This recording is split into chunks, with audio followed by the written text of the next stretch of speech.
Stove వెలిగించుకొని కడాయి పెట్టుకోవాలి. అందులో ఒక 3 టేబుల్ స్పూన్స్ ఆఫ్ ఆయిల్ వేసుకోవాలి.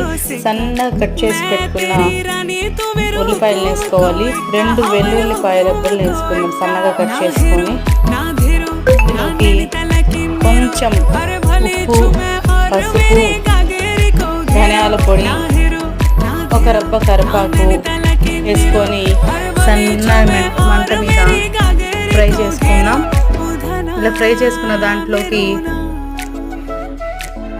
2 బాయిల్డ్ ఎగ్స్ని తీసుకొని కట్ చేసుకొని సన్నని ముక్కల్లాగా చేసుకొని వేసుకుందాం. తర్వాత కారం వేసుకొని కలుపుకొని రైస్ని కొంచెం పొడి పొడిగా చేసుకొని ఇందులో వేసి మిక్స్ చేసుకుందాం. ఇంట్లో కర్రీ లేనప్పుడు ఇలా 2 బాయిల్ చేసిన ఎగ్స్తో ఇలా చక్కగా వేడిగా టేస్టీగా ఎగ్ రైస్ రెడీ అయిపోతుంది.